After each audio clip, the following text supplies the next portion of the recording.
இந்த கோட்டை மட்டும் போட்டுக்கிட்டு நின்னானா அப்படி அஜித் கணக்காவில் இருப்பான். ஹலோ, எதையும் அழுக்கு பண்ணிடாதீங்க சார். ஒவ்வொரு கோட்டும் 5000 ரூபாய் 6000 ரூபாய். ஒன்றும் அழுக்காகாது சார். காலையிலேருந்து 3 முறை குளிச்சுட்டு தான் வந்திருக்கிறேன். ஆஹா, பிரமாதம். நம்மளும் இதை போட்டுக்கிட்டு நிற்கிற பொழுது எம்ஜிஆர் கணக்காவில் இருக்கு. என்ன தலை தான் கொஞ்சம் அடி வாங்கிருச்சு. சார் ரெடியா?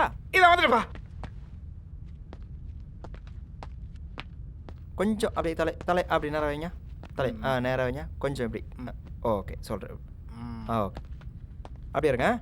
ரெடிங்க. சார் சார் என்ன சார் ஆச்சு? சார் சார் என்னாச்சு? கொண்டு வந்து ஓடிடுறா. ஏன் ஓடுறான்? ஐயோ ஏன் கோட்டை ஓடுறானே? யோ கோட்டை